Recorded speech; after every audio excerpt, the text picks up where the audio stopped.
Sul on hetki, kui raha hakkab tulema. Mitte palju, aga piisavalt. Tunned, kuidas midagi muutub.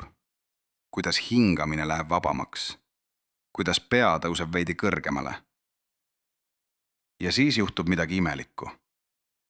Mitte üks kord, mitte juhuslikult, vaid ikka ja jälle, ühel ja samal hetkel, täpselt siis, kui kasv algab. Sul tekib kohe mõni ootamatu kulu. Seade läheb katki. Suhe vajab kallist lahendust. Tervis annab märku just siis, kui töö hakkab tulemusi tooma. Või sa teed ise otsuse, mida hiljem ei mõista. Annad laenu, mida ei saa tagasi. Lahkud lepingust, mis oleks võinud sind edasi viia. Keeldud võimalusest, mida sa isegi ei oska seletada miks. Ja siis sa seisad jälle seal, kus oled alati seisnud. Paremal pool nulli, aga mitte kaugel. Turvalises pimeduses, kus pole küll palju, aga on tuttav. Ja sa oled süüdistanud ennast, oma laiskust, oma distsipliini puudumist, oma halbade otsuste jada. Sa oled käinud koolitustel, lugenud raamatuid, proovinud süsteeme ja eelarveid ning visualiseerimisi ja afirmatsioone. Mõnikord on töötanud. Lühikest aega. Ja siis on kõik läinud tagasi.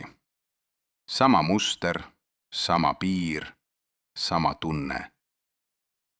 Mis siis, kui asi pole üldse sinus? Mis siis, kui see, mis sind takistab, ei alga sinuga üldse? Mis siis, kui sinu kehas töötab praegu programm, mille kirjutasid teised inimesed, teises ajas, teistes tingimustes? Ja see programm on nüüd vanaks jäänud, aga keegi ei ole seda välja lülitanud. Su vanaema mäletas nälga. Mitte metafoorset nälga. Mitte mul pole täna millegi head süüa tunnet, vaid tõelist nälga, kus inimesed keetasid kinga nahka ja sõid puukoort. Su vana-vanem nägi, kuidas tema kätest võeti kõik ühe hommikuga. Talud, metsad, tööriistad, kogu elu, mis oli ehitatud aastatega. Neid mälestusi pole enam olemas. Neid inimesi pole enam meie keskel. Nad ei räägi sellest enam. Aga keha mäletab. Rakud mäletavad ja see mälestus on kirjutatud sinusse. Keemiliste märkidena. Sinu desoksüribonukleiinhappes. Lühendatult DNAs. Täpselt seal, kus sinu bioloogiline juhend hoitakse. See pole metafoor. See on epigeneetikateadus, mis on tõestanud korduvalt ja erinevates riikides, et traumaatiline kogemus kandub järgmistele põlvedele mitte jutustuste, vaid bioloogiliste juhiste kujul.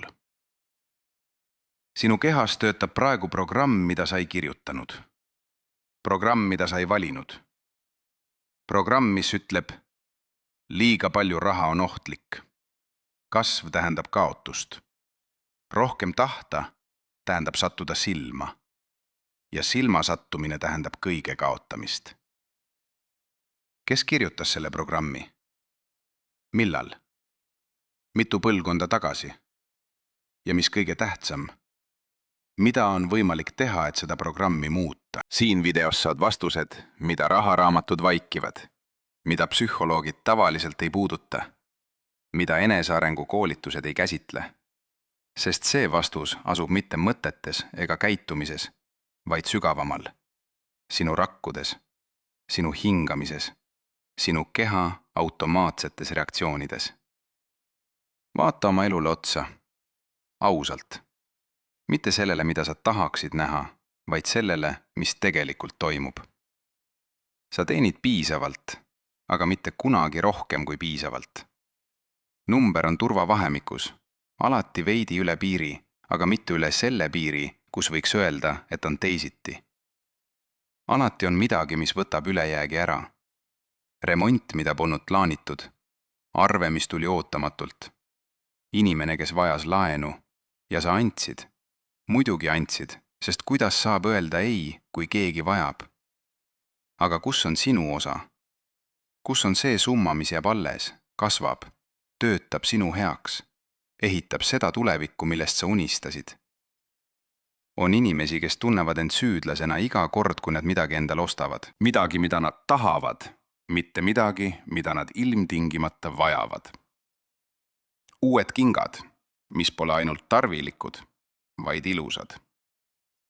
Puhkus, mida nad polnud plaanimasegi, aga mida nad tegelikult vajasid juba ammu. Raamat, mis polnud kuhugi nimekirja kantud. Ja see süütunne pole nõrkus. See pole iseloomu viga.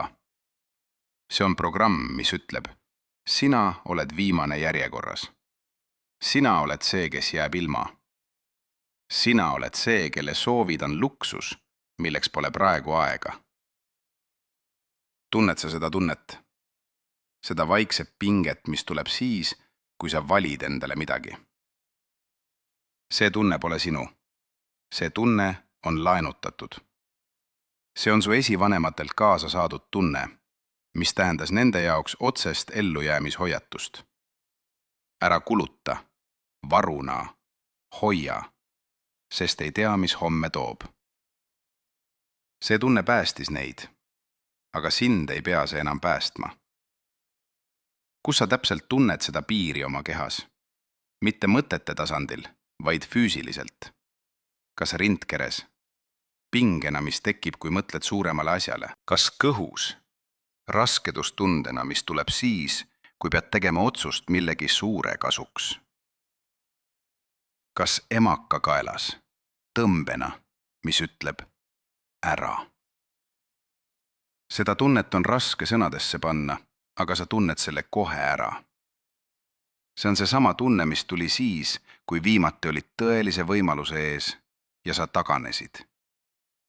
Mitte sellepärast, et sa polnud valmis, vaid sellepärast, et see tunne ütles ära. Vaata ka seda. Sellel hetkel, kui asjad hakkavad toimima, kui projekt läheb käima, kui klient tuleb, kui arv pangakonton hakkab liikuma ülespoole, algab sinus midagi. Ei pea kaua ootama. Mõne päeva, mõne nädala pärast ilmub kättesaamatu tühistus. Keha väsib ootamatult. Tekib konflikt, mis nõuab energia suunamist mujale. Ilmub uus idee, mis tundub paremana kui see, mis juba toimib, ja sa hülgad toimiva, et alustada uuega. Või sa lihtsalt lõpetad. Ilma seletuseta. Kõik oli korras, aga sa lõpetasid. See on sabotaaž. Aga see ei ole sinu oma tahe. See on programm. Kas sa oled enne pannud tähele, et su suurimad tagasilöögid tulevad just siis, kui asjad hakkavad toimima? Inimesed on tundnud seda mustrit tuhandeid aastaid. Nad ei nimetanud seda epigeneetikaks, sest seda sõna polnud olemas. Aga nad nägid seda, tundsid seda ja nimetasid seda oma sõnadega. Eesti talupojad rääkisid vaesuse rõhust, raskusest, mis laskub peale põlvest põlve ja millest pole pääsu, kui sa ei tea, kuidas seda tõsta. See polnud ainult majanduslik olukord. See oli bioloogiliselt edasikantav seisund. Vanad eestlased teadsid, et mõnedes peredes läheb raha alati ruttu minema ja seda ei seletanud ei kitsas sissetulek ega kehv majandamine. Selles peres oli midagi muud sees. Kustumatu muster, mis kordas end ikka ja jälle. Soome põhjaosas elasid saamid, kes tundsid hästi mõistet eanodat manas, isade vaim, mis elab edasi järglastes, ja see vaim kannab endas nii tarkust kui ka haavu. Šamaanid teadsid, et teatud haavad nõuavad rohkem kui lihtsalt aega. Need nõuavad rituaali, need nõuavad teadlikku tegu, kus sa seisad oma esivanematega samas kohas ja ütled: ma näen, mida kandsid, ma austan seda ja ma vabanen sellest. Läti ja Leedu mütoloogias on jumalannad Laima ja Taalia, saatuse kudujad, kes punusid igale inimesele tema elulõnga.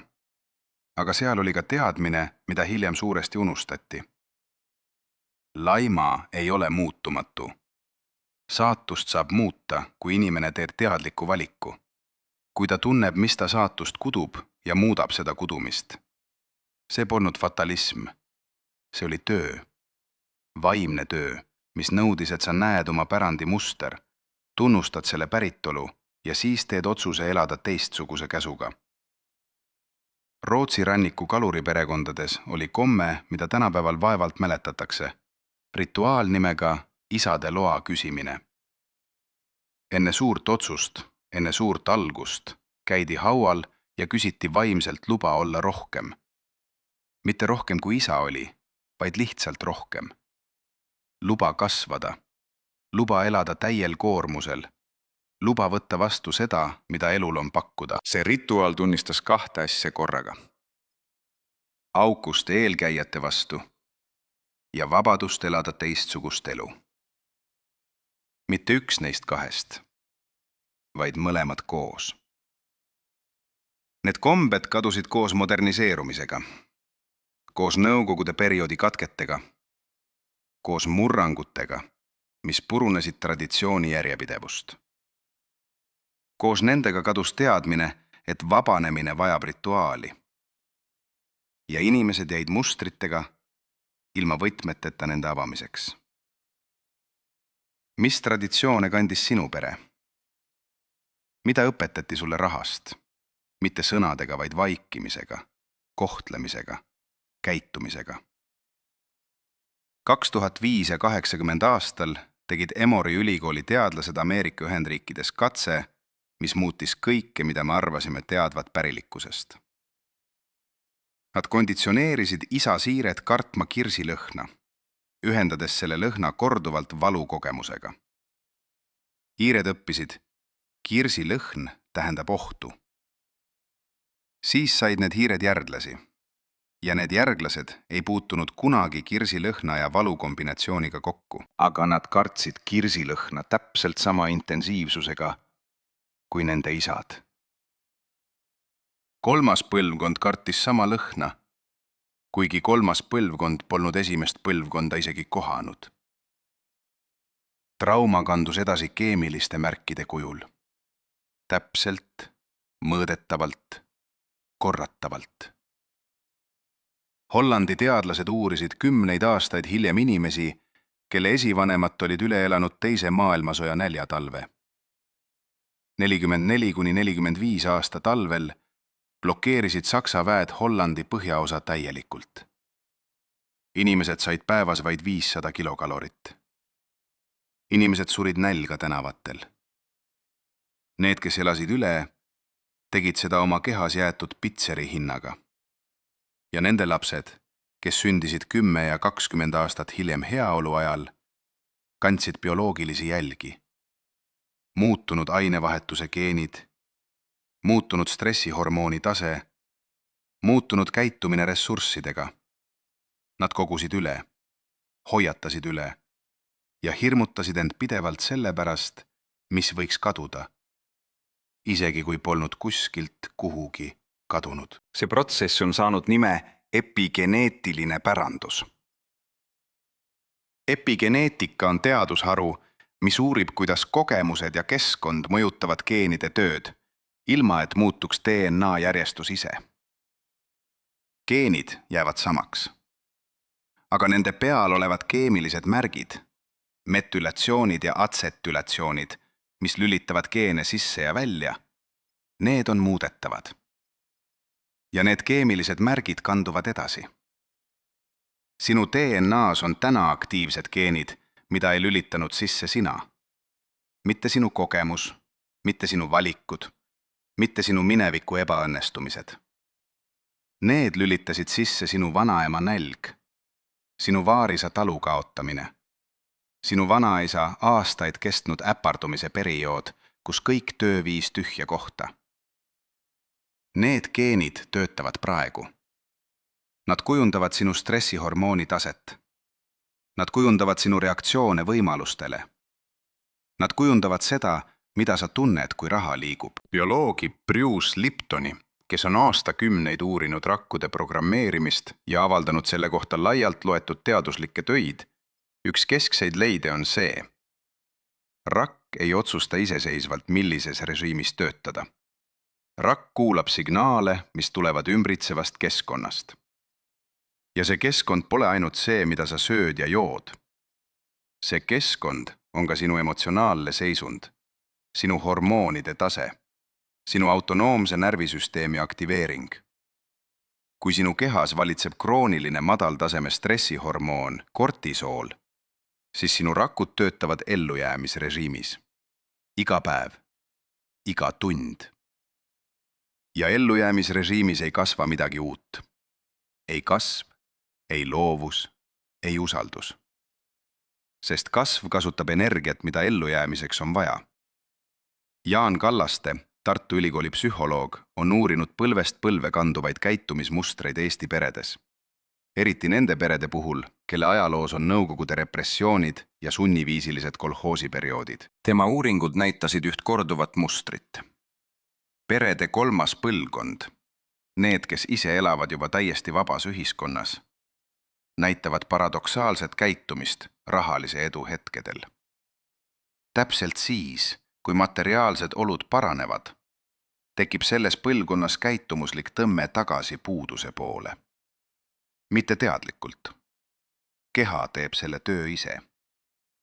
Keha ütleb, see pole normaalne. Rohkem pole meile omane. Tagasi. Milline on sinu perekonna lugu rahaga?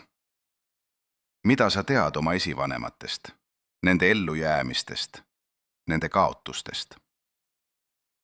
Nüüd vaata täpselt, kuidas see ellujäämisprogramm sinu kehas töötab. See pole abstraktne.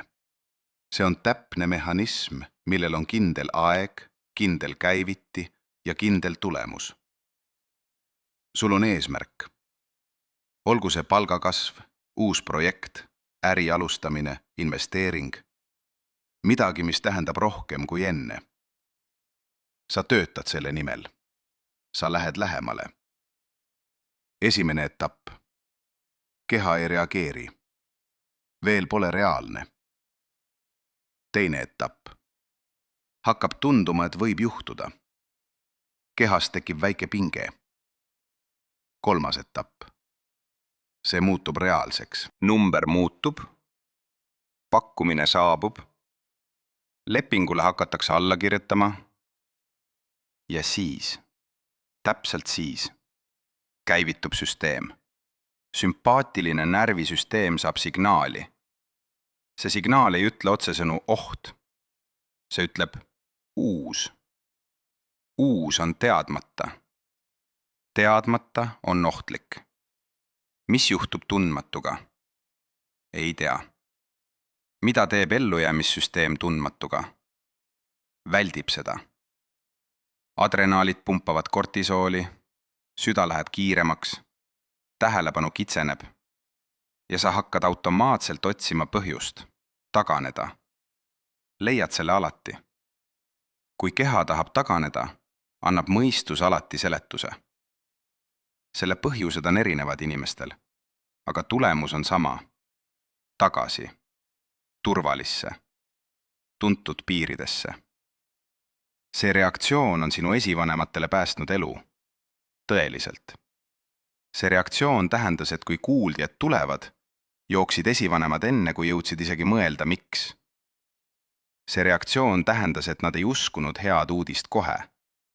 Hoidis neid kainena ajal, mil liiga pea rõõmustamine võis tähendada surma. See reaktsioon tähendas, et nad hoidsid, varjasid, kogusid, sest iga kord, kui asjad läksid paremaks, tuli pärast hullem.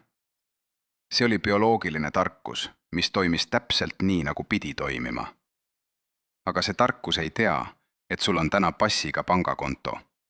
See tarkus ei tea, et kasv pole täna surmaohtlik. See tarkus töötab endiselt 18. külade reeglite järgi, kus rikastel läks halvasti ja vaestel läks halbamini. Ja see tarkus aktiveerub iga kord, kui sa lähed lähemale sellele, mis on rohkem. Seda nimetatakse bioloogilises keeles hüperviglantsiks. See on seisund, kus keha skaneerib pidevalt keskkonda ohtude suhtes. Mitte ainult tõeliste ohtude suhtes, vaid kõige suhtes, mis meenutab ohtu. Ja mis meenutab ohtu kõige rohkem? Edu eelolek. Hetk, mil kõik võib muutuda. Hetk, mil ei tea, mis järgmisena tuleb. See hetk pole ohtlik täna. aga keha ei tea seda. Keha teab ainult seda, mida talle on õpetatud, ja talle on õpetatud, see hetk on eelkuulutus kaotusele. Mida sa oled oma rahaasjades proovinud, mis on töötanud lühiajaliselt, aga mis ei ole jäänud? On üks asi, mida sind ümbritsevad institutsioonid on süstemaatiliselt maha vaikinud. Koolid ei räägi sellest, haiglad ei räägi sellest, pangad, kes müüvad sulle finantsteenuseid, ei räägi sellest. Isikliku arengu koolitused, mis lubavad sulle mindseti muutust, ei räägi sellest.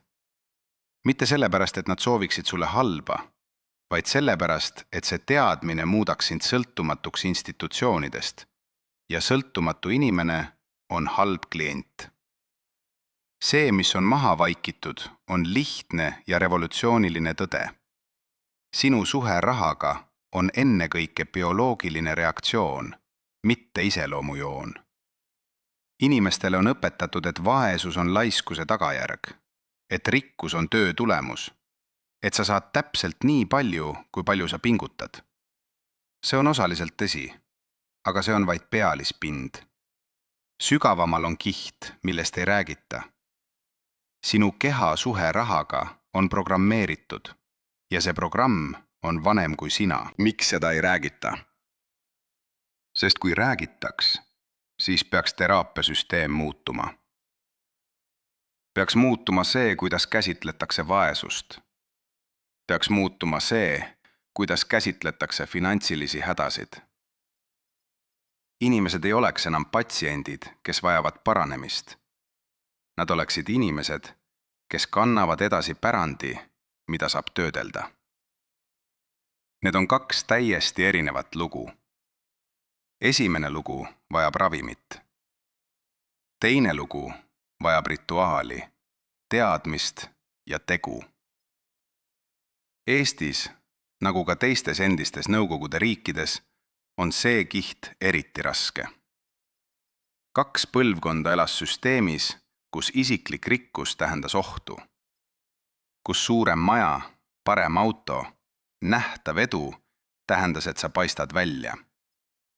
Ja need, kes paistsid välja, said kätte. See polnud paranoiline mõtlemine. See oli reaalsus. Ja see reaalsus kirjutati rakkudesse.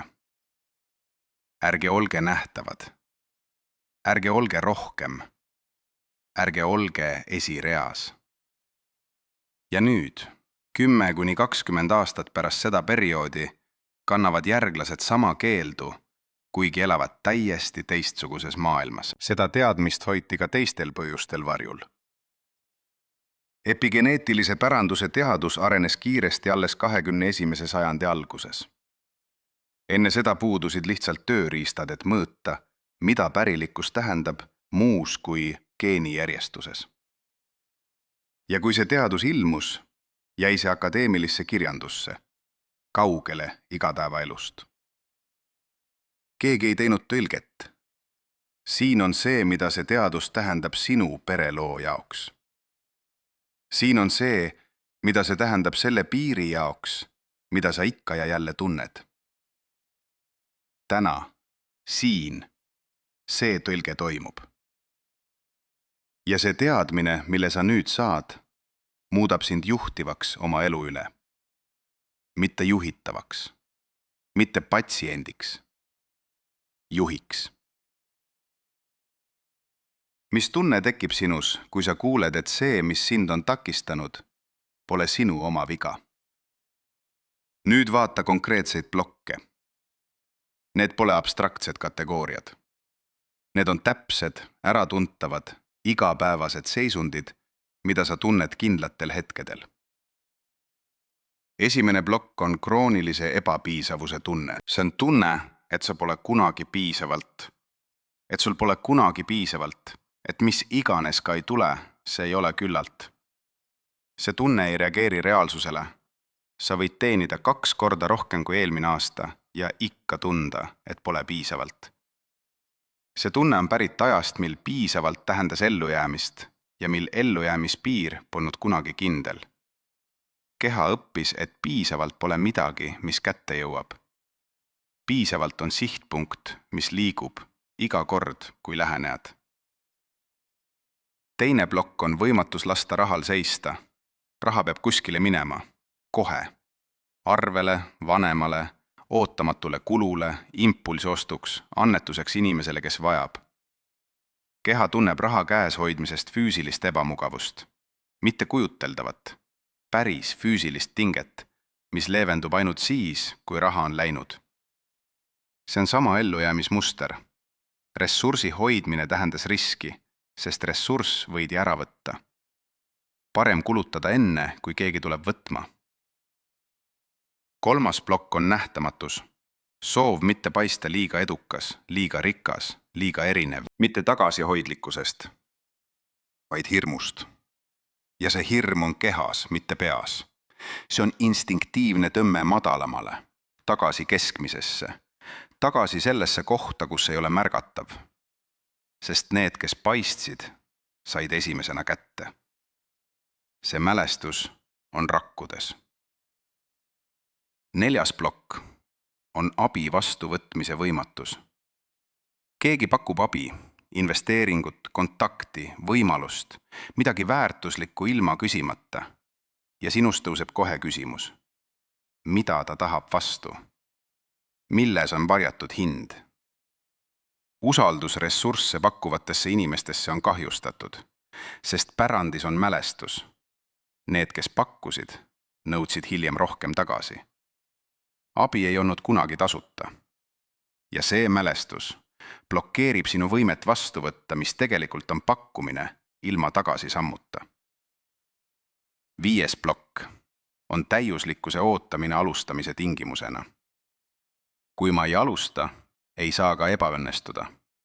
Kui ma ootan, kuni kõik on täiuslik, kuni tingimused on õiged, kuni aeg on käes, siis ehk keha ellujäämisreaktsioon ei tule sisse. See on kaitsestrateegia. See tundub nagu vastutustundlikkus. Tegelikult on see viis hoida ennast seal, kus oled. 6. plokk on lõputu ettevalmistus ilma tegutsemiseta. Veel üks kursus, veel üks sertifikaat, veel üks raamat, enne kui ma päriselt hakkan. See hoiab sind liikumise illusioonis ilma tegeliku liikumiseta. Ja see tunne, et liikud, on piisav, et ajutiselt rahuldada seda osa sinust, mis teab, et midagi peaks muutuma. 7. plokk on kõige peenem ja kõige laastavama. See on ebakindlus heaolu ajal. See on tunne, et kui läheb hästi, siis midagi peab halvaks minema. Et hea aeg on laenamine halvast ajast. Et hea aeg tuleb hiljem tasuda. Selle tundega hakkad sa täiesti teadmatult otsima seda halba aega ise. Teed otsuse, mis ei tulene loogikast. Taganed võimalusest, mille ees sa seisid. Lõpetad selle, mis toimis, lihtsalt sellepärast, et see tundus liiga hästi minevana. Mis neist 7 plokist on sinu jaoks kõige äratuntavam? Nüüd tule selle juurde, mis tegelikult muutub. Mitte teooria tasandil, mitte mõistuse tasandil, vaid selle keha tasandil, kus kogu see programm elab. Inimesed, kes on sellega töötanud, räägivad ühest asjast kõigepealt. Mitte rahast, mis tuli, vaid kehast, mis muutus. Keha, mis polnud kunagi täielikult lõdvestunud, hakkas lõdvestuma. Mitte korra nädalas saunas. Päriselt. Põhjatasandil. See krooniline taustapinge, mis on olnud nii pikalt kohal, et sa polnud enam teadlik selle olemasolust, hakkas kaduma. Hingamine, mis oli krooniline ja pinnapealne, hakkas sügavamaks minema. Uni, mis ei olnud kunagi täielikult taastav, hakkas olema. Need on märgid. Ellujäämisrežiim on lahkumas. Ja siis algavad rahalised muutused. Mitte imelikult, mitte üleöö, aga järjepidevalt. Nii nagu vesi, mis leiab lõpuks teed alla, kui takistus on eemaldatud. Võimalused, mis olid alati olemas, hakkavad muutuma nähtavaks. otsused, millest enne taganeti, muutuvad tehtavaks. Piir, mis oli alati seinal, taandub sammu võrra. See pole maagia. See on bioloogia. Keha töötab täpselt nii, nagu see on programmeeritud töötama. Ja programm on muudetav. Muutus ei tähenda, et kõik läheb kohe paremaks. Muutus tähendab, et sa lakkad olemast oma enda suurim takistus. Väljakutsed jäävad, töö jääb, aga see sisemine automaatne lüliti, mis on lükanud sind tagasi allapoole iga kord täpselt siis, kui üles läksid, lakkab töötamast. Ja see muudab kõike. Sest energiat, mida varem kulus vastupanu ületamiseks, saad nüüd kasutada päriseks liikumiseks. Sa lakkad ka karistamast ennast ajalooga, mis pole sinu oma. Sina ei elanud nälga. Sina ei koges ülekohut. Sa oled saanud pärandi, aga sina pole see pärand. Sina oled rohkem. Ja seda rohkemust, mida sinu esivanemate tahtsid, aga ei suutnud endale lubada, on sul luba väljendada. Seda rohkemust oodatakse sinult.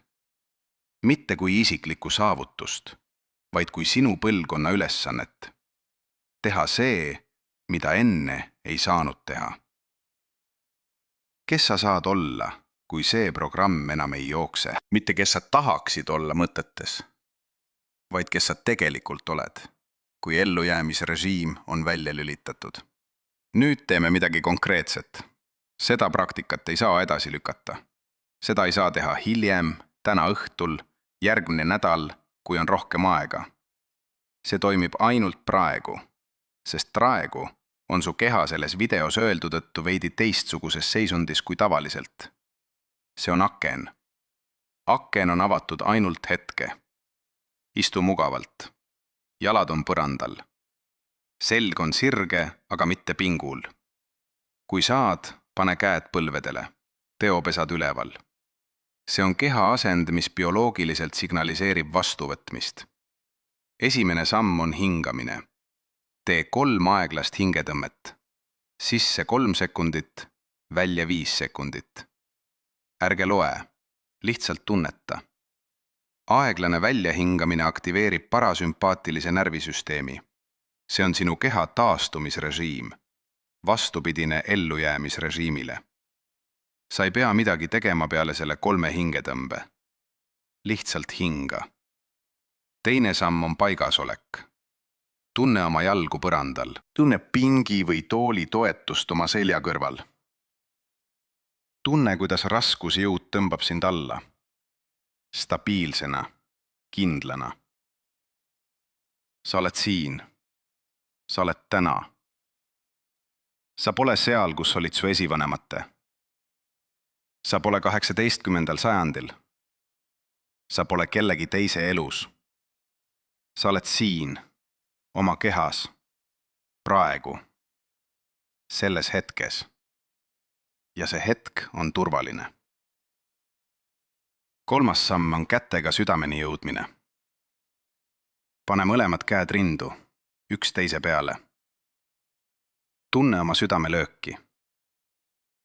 See süda on löönud enne su sündi. See süda on su ema südamerütmis kasvanud. See süda kannab rütmi, mis ulatub tagasi põlvedesse, mida sa ei tunne, aga mis on sinus olemas. Tunne seda rütmi. See on pärand, mis on elav. 4. samm on tunnustamine. Ütle endale vaikselt, ainult endale. Minu esivanemate kannatasid, et mina saaksin olla siin. Nende ellu jäämine oli kingitus, mis anti mulle. Mina võtan selle kingituse vastu. Aga mina ei pea kandma nende hirme. Nende hirm päästis neid. Minul on luba elada teistsuguses ajas. 5. samm on vabastamine. Kujuta ette, et sinu kehas on koht, kus seda programmi hoitakse. Mõnel inimesel on see rindkeres, tihe ja raske. Teisel kõhus, sügav ja vana. kolmandal emaka kaelas, pingena. Leia see koht. Ära arutleta, lihtsalt lase kehal näidata. Pane sinna käsi, hinga sinna ja ütle sellele kohale. Ma näen sind. Ma tean, mis sa oled. Sa kaitsesid neid enne mind. Sa kaitsesid mind. Aitäh. Ja nüüd, siin, täna, sul on luba puhata. 6. samm on vabaduse tunnustamine. Pärast vabastamist ütle endale. Minu esivanemate tahtsid mulle elu, milles on piisavalt. Mina võtan selle vastu. Mitte kellegi teise asemel. Mitte süüdistamata neid, kes olid enne mind, vaid tänulikkusega ja täiel vabadusega. Raha võib tulla, raha võib jääda. Ja ma ei saboteeri seda enam. Lase hetkel olla. Ära analüüsi kohe. Ära hinda, kas see toimis. Lihtsalt hinga. Lihtsalt ole. Tunne, mis tuleb pärast seda, on märk. See tunne on tõeline töö. Sa ei pea enam otsima põhjust, miks sa oled selline, nagu sa oled rahaasjades. Sa oled nüüd saanud vastuse. See pole sinu iseloomuviga. See pole sinu laiskus. See pole sinu halbade valikute kogum. See on pärand, mille sa said ilma loata, mida sa ei valinud ja mida saab muuta. Su esivanemate armastasid sind juba enne, kui sa sündisid. See armastus nägi välja nii. Nad jäid elus. Kõige sees, mida nad üle elasid, jäid nad elus, et sina saaksid olla siin. Seda on raske mõista mõistusega, aga keha mõistab seda kohe. Sa oled nende ellujäämise vili ja nüüd on sinu kord. Mitte neist loobuda, mitte nende kannatust unustada, vaid vastu võtta vabanemine, mida neil endil polnud võimalus kogeda. Elada täiel koormusel, mida neil polnud lubatud. Lasta rahal tulla ja jääda, milleks neile polnud antud võimalust. Sinu keha kuulab praegu. Sinu rakud on responsiivsed. Pärast seda, mis siin videos öeldi, pärast seda praktikat, on sinu kehas väike aken, kus muutus on võimalik väiksema vastupanuga kui tavaliselt. Ära raiska seda hetke. Kirjuta praegu, kohe, kommentaaridesse üks lause. Mitte küsimus, mitte mõte, vaid otsus. Otsus, mis algab sõnadega ma võtan vastu. Jätka nii, nagu sinu keha ütleb. Ma võtan vastu külluse, mis mul on lubatud. Või ma võtan vastu raha, mis tuleb minu töö eest. Või ma võtan vastu abi, mida mulle pakutakse. Või ma võtan vastu vabaduse elada erinevalt, kui mu esivanemad elasid. See pole soov. See on otsus. Sinu otsus. Täna. Ja see otsus koos kuupäeva ja kellaajaga, mille süsteem lisab sinu kommentaarile, on sinu päranduse uue peatüki allkiri. See, kes sa oled ilma ellujäämisprogrammita, on see, kes sa tegelikult oled. Mitte pere poolt kujundatud. Mitte ajaloo poolt kujundatud. Sina, algne, täis ja vaba. Sina, kes saab tuua oma ellu kõike, mida esivanemate tahtsid, aga ei suutnud. Raha tuleb. Raha jääb. Sest nüüd sa tead, mis see oli. Ja see, mida sa tead, ei saa sind enam kontrollida samal viisil. Aga enne, kui me seda lõppu jõuame, peatume ühel hetkel, mis on vajalik, et kõik öeldu saaks päriselt maanduda. On üks konkreetne mälestus, mida enamik inimesi ei mäleta, sest see on nii vana, et eelneb mälule. Aga keha mäletab seda. See on hetk, kui sa lapsena esimest korda said aru, et raha on probleem. mitte kui abstraktne õppetund, vaid füüsiliselt, kehaliselt, selles ruumis, selles atmosfääris, kus täiskasvanute hääled muutusid pingulisemaks, kus õhk läks raskemaks, kui raha teema tuli lauda. Sa ei saanud aru sõnadest, aga keha sai aru. Keha sai aru, raha tähendab pinget. Raha tähendab muutust. Raha tähendab, et midagi pole korras. Ja see esimene kehaline mälestus on alus, millele kõik hilisemad kogemused rahaga on ehitatud. See hetk pole sinu süü. See pole sinu vanemate süü. Nad kandsid edasi sama keeldu, mida neile anti. Nad elasid oma elu sama programmiga, mis töötab praegu sinus. Mõned neist proovisid murda, töötasid kõvemini, säästsid rohkem, planeerisid paremini. Aga programm oli tugevam. Sest mõistuse tööriistad ei ulatu sügavamale kui mõistus. Programm asub kehas ja keha vajab teistsugust tööriista. See on sügav teadmine, mida on kirjutanud Gabor Mate. Arst ja traumauurija, kes on töötanud aastakümneid sõltuvuse, haiguste ja põlvest põlve kantavate mustritega. Tema üks keskseid tõdesid on see: keha peab muutust tundma, et muutus oleks päris. Mõistus võib korduvalt öelda uut lugu, aga kui keha ei usu seda lugu, ei muutu midagi. Sest käitumine ei tule mõttest. Käitumine tuleb kehast. Ja keha usub ainult seda, mida ta on korduvalt kogenud. Seepärast on afirmatsioonid paljudele inimestele pettumust valmistanud. Mitte sellepärast, et afirmatsioonid on valed, vaid sellepärast, et keha kuuleb afirmatsiooni ja ütleb: see ei tundu tõsi. Keha on ausam kui mõistus. Keha ütleb kohe, kas ta usub seda, mida kuuleb. Ja kui usaldus pole kehas olemas, siis afirmatsioon ei uuene. See kordab. Kordamine ilma kehalisema kogemuseta on lihtsalt heli. Mida sinu keha usub praegu rahast? Kujuta ette kahte inimest. Mõlemad on samas olukorras. Sama hariduse, sama võimekusega, sama keskkonnaga. Üks neist kasvab üles peres, kus raha tuli ja läks loomulikult, kus peres räägiti rahast rahulikult, kus probleeme lahendati ilma paanitsemata, kus oli näha, et raha on tööriist, mitte probleem. Teine kasvab üles peres, kus raha teema tähendas konflikti, kus iga kord, kui arve tuli, läks atmosfäär raskemaks, kus laps ei kuulnud sõnu, aga kuulis tooni, kus keha õppis, raha tähendab stressi. 20 aastat hiljem on need kaks inimest oma karjääris erineval kohal. Mitte sellepärast, et üks on andekam, vaid sellepärast, et ühe keha reageerib rahahetkedele füsioloogiliselt erinevalt.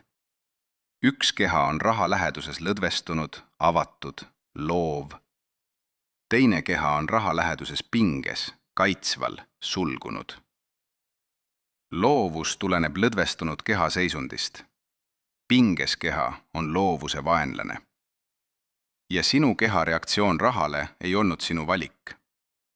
See ei tähenda, et sa pole vastutav oma elu eest. Sa oled vastutav. Aga vastutus on erinevast kohast, kui me arvame. Vastutus pole selles, et sa peaksid olema tugevam kui su programm. Vastutus on selles, et sa tunned oma programmi, töötad sellega teadlikult ja teed otsuse elada teistsuguselt.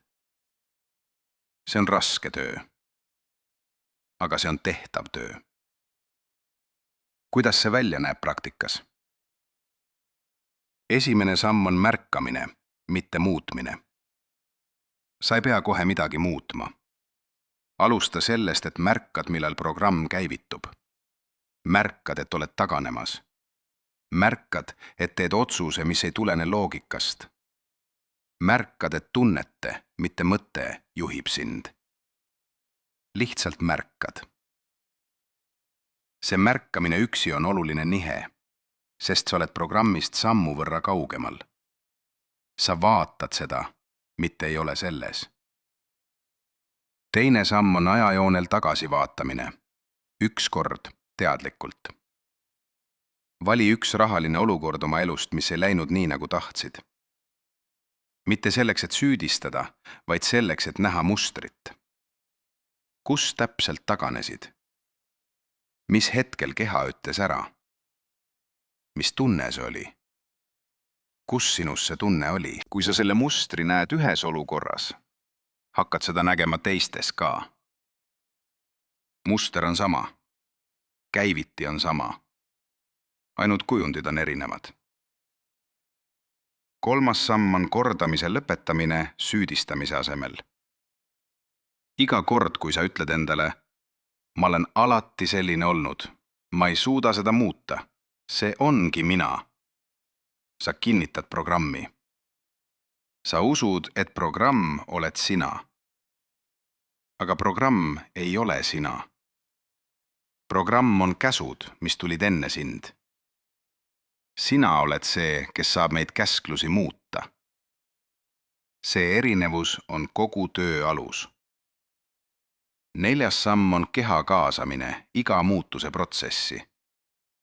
Kui sa teed rahalist otsust, pane tähelepanu kehale. Mis tunne tuleb? Kus see tunne on? Kas see tunne on vastus praegusele olukorrale või vastus minevikumälestusele? Küsimus on lihtne, aga vastus muudab kõike. Kui tunne on minevikumälestus, siis see ei ole informatsioon praeguse olukorra kohta. See on eho, mitte heli. On inimesi, kes on seda teed läbinud ja kes räägivad ühest asjast, millest väljastpoolt ei osata küsida. Nad räägivad vaikuse muutumisest, sisemise müra kadumisest, sellest kroonilisest taustahälinast, mis käis kaasas iga rahaga seotud mõttega. Kadumisest. Rahale mõeldes ei tule enam automaatselt kaasasse ärevuse saba. Raha on lihtsalt raha, tööriist, vahend, mitte oht, mitte vastane, mitte test. See vaikuse muutumine on suurem kingitus, kui inimesed enne kogevad ootavat. Nad ootavad, et raha tuleb rohkem, aga esimene asi, mis tuleb, on vaikus. Ja sellest vaikuses, ilma kroonilise hirmuta, hakkavad otsused olema selgemad, energia olema rohkem suunatud ja võimalused olema rohkem nähtavad. Raha on tagajärg. Sisemise muutuse tagajärg. Sinu esivanematel polnud seda võimalust. Neil polnud teadmist, tööriistu, ruumi. Nad elasid selles, mida elu neile andis ja tegid sellega parimat võimalikku. Nüüd on sinul see teadmine. Nüüd on sinul need tööriistad. Nüüd on sinul see ruum. Ja küsimus, mis nüüd asjakohane on, pole, miks ma olen selline, nagu olen. Küsimus on, mida ma teen sellest hetkest edasi. Üks põlvkond. Sinu põlvkond. See saab olla see põlvkond, kus muster muutub. Mitte sellepärast, et sul on rohkem õnne või rohkem talenti, vaid sellepärast, et sul on rohkem teadmist. Ja teadmine on jõud, mis ületab mis tahes pärandit. Pärast seda, mis siin öeldi, pärast seda praktikat, pärast seda hetke, kus sa oled oma kehaga ühenduses, on sinu rakud teistsuguses seisundis. See seisund ei kesta igavesti. Aken on avatud, aga mitte lõputult. Kasuta seda hetke. Mine praegu kommentaaridesse ja kirjuta üks lause, mis algab sõnadega ma võtan vastu. Mitte palve, mitte soov. Otsus. Sinu otsus. Täna. Sinu kommentaari kõrvale lisab süsteem kuupäeva ja kellaaja. See on sinu allkiri. Sinu uue peatüki algus. Sinu pärandi muutumise kuupäev. Aga enne lahkumist üks viimane asi, mis on oluline fikseerida. Sa hakkad märkama. Pärast seda videot hakkad sa märkama asju, mida enne ei pannud tähele. Hetki, kus keha läheb pingesse rahaga seotud mõtete juures. Otsuseid, mis tunduvad loogilised, aga mille taga on tegelikult programm. Takistusi, mis tekivad täpselt siis, kui asjad hakkavad liikuma. See märkamine võib olla ebamugav. See võib tunduda, et asjad on halvemaks läinud, sest sa näed rohkem. Aga see pole halvenemine. See on ärkamine. Ja ärkamine on alati veidi ebamugav, sest sa näed selgelt, mis enne oli udune. Sa näed, mis töötas varjus. Ja see, mida näed varjus, kaotab osa oma jõust, lihtsalt selle nägemise tõttu. Päevavalgus on parim ravim. Teadmine on parim vabastus. Iga kord, kui sa märkad programmi töötamas, ütle endale, ma näen sind. See pole panikkatsemine. See pole enese süüdistamine. See on lihtsalt märkamine, mis lõpuks annab sulle valikuvõimaluse, mida sul enne polnud. Sest valida saab ainult siis, kui on näha, mille vahel valida. Enne seda käis kõik automaatselt. Sinu esivanemad andsid sulle kõige hinnalisema asja, mida oli võimalik anda. Elu. Nüüd on sinu kord anda edasi kõige hinnalisem asi, mida sina saad anda. Terve pärand. Pärand, mis ei kanna endas enam hirmu, milles on ruum kasvule, külusele, usaldusele. See pärand ei alga ühel ilusal päeval. See algab täna. Siin. Selle otsusega, mille sa praegu teed. Pärand lõpeb siinkohal. Vabadus algab nüüd.